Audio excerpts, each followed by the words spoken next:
interpretación del AGA, enfocado al diagnóstico de disturbios metabólicos.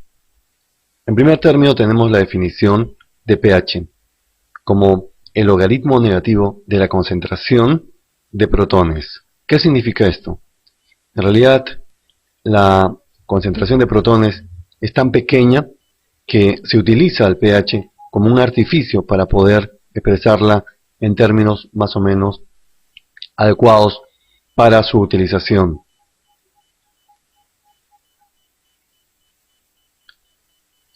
En el día, producto del metabolismo, se va a ir acumulando cierta cantidad de ácidos, llamados protones.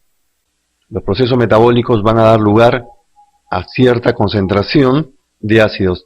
Tenemos, por ejemplo, el metabolismo oxidativo que va a dar lugar al CO2, que es un ácido volátil. También el metabolismo de los hidratos de carbono y las grasas dan lugar a aniones como los cetoácidos o el ácido láctico. En cetoácidos conocemos al beta-hidroxibutirato, a la acetona y acetato.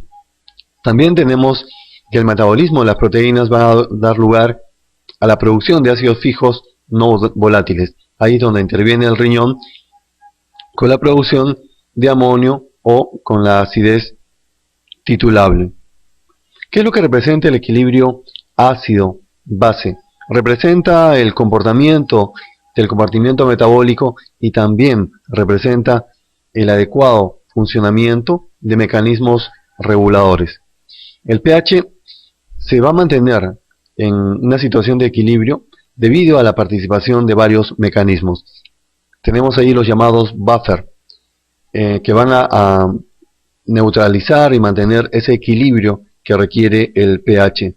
El buffer más importante en el extracelular, como ustedes saben, es el bicarbonato. En el intracelular tenemos buffer como las proteínas, fosfatos, carbonato, óseo. Y en segundo lugar, el mecanismo es la compensación respiratoria, que va a estar en base a la excreción, a la pérdida de CO2. También tenemos la excreción a nivel de los riñones de hidrogeniones. Normalmente un día se va a excretar de 50 a 100 mil equivalentes por día. La excreción de los hidrogeniones se realiza a su vez por dos mecanismos. Uno es por la reabsorción de bicarbonato y la otra es por la secreción de hidrogeniones. ¿Dónde se va a realizar la reabsorción de bicarbonato? Es en el túbulo contorneado proximal, donde hay una vía de secreción de aniones, donde se va a resolver una gran cantidad de elementos. La secreción de hidrogeniones es en el túbulo contorneado distal. La concentración de iones hidrógenos va a tener repercusión sobre diferentes sistemas enzimáticos del organismo. Esos cambios de la hidrogenión van a intervenir en prácticamente todas las funciones del organismo. Y para que se mantenga la homeostasis se requiere que haya una regulación adecuada a la concentración de hidrogeniones. Para el equilibrio ácido-básico se requiere la participación integrada de tres sistemas orgánicos: el hígado, los pulmones y el riñón. El hígado, por su lado, va a metabolizar las proteínas produciendo iones hidrógenos. El pulmón, a su vez, elimina el CO2, este ácido volátil, y el riñón genera nuevo bicarbonato. También el organismo dispone de medios para defenderse de forma rápida de la acidez. Y en esto van a intervenir varias líneas de defensa. Primero, los buffer. La segunda línea respiratoria, que viene a ser una línea más o menos inmediata. Y la tercera línea, que ya es un poco más tardía, es la regulación renal. El sistema de bicarbonato CO2 representa el 75% de la capacidad buffer total de la sangre. En esta tablita estamos viendo el pH y su relación con la concentración de hidrogeniones. El pH normal, ustedes saben, va de 7.36 a 7.44. ¿Corresponde a qué concentración de hidrogeniones? El pH 7.36 corresponde como está marcado en la tabla, 43.65 la concentración de hidrogeniones y de 7.44 a 36.31. Esta es el rango normal del pH y también expresado en función a la concentración de hidrogeniones. Aquí tienen los valores del pH de 7.4 más menos 0.04, de 7.36 a 7.44. PC2 40 más menos 4, de 36 a 44. Bicarbonato 24 más menos 2, de 22 a 26. El exceso de buffer o el exceso de base, menos 2 a más 2. Si bien es cierto, estos son los valores normales, pero en la práctica utilizamos rangos aceptables. Por debajo o por encima de estos rangos ya requiere el manejo, pero se puede esperar, se puede tener una actitud conservadora mientras se mantengan en estos rangos aceptables. El pH, por ejemplo, debe preocuparnos si es que se eleva por encima de 7.5 o si disminuye por debajo de 7.3.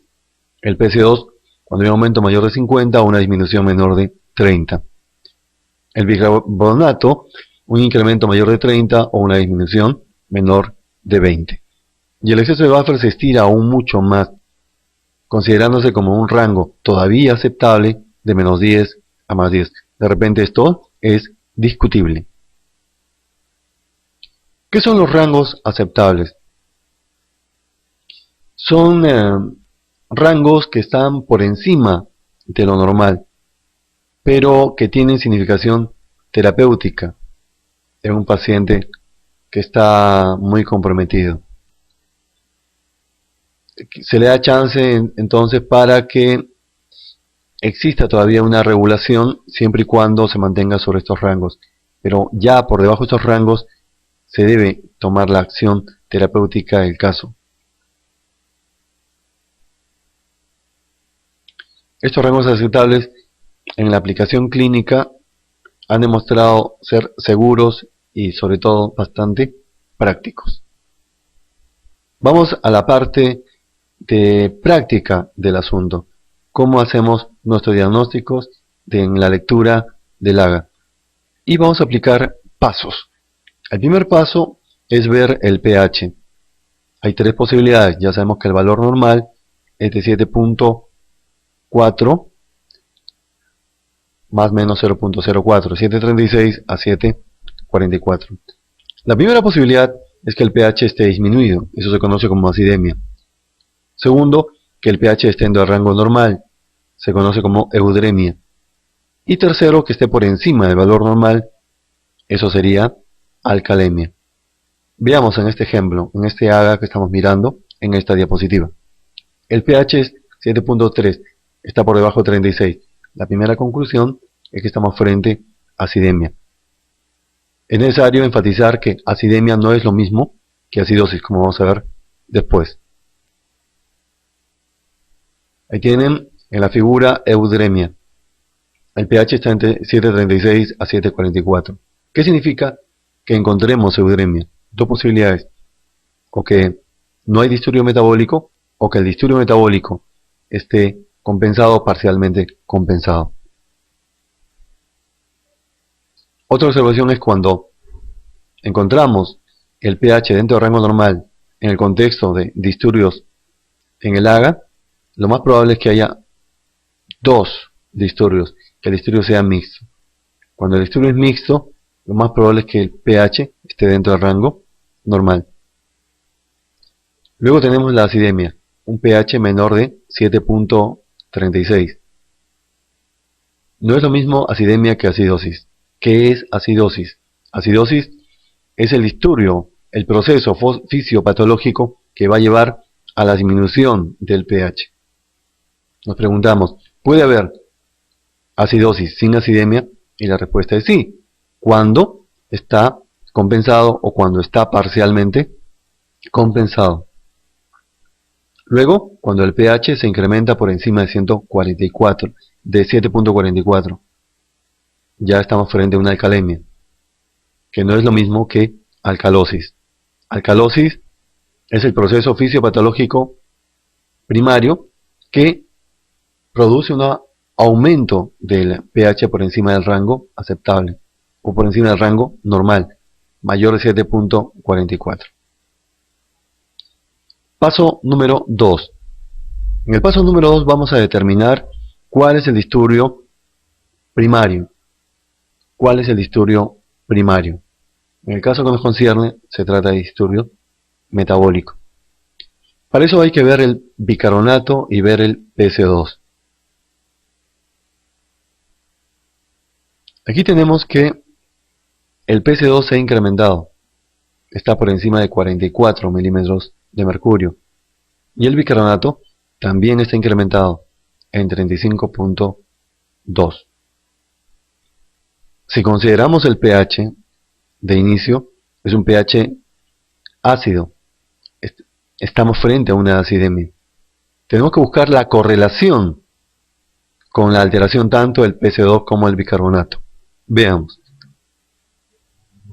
Si el pH es ácido, si hay una acidemia, espero que el bicarbonato, el numerador bicarbonato esté disminuido. Sería una acidosis metabólica. En cambio, si el pH es ácido, si hay una acidemia, espero que el denominador bicarbonato esté incrementado. Sería una acidosis respiratoria. Si consideramos lo que estamos viendo en la pantalla, estaríamos frente a una acidosis respiratoria.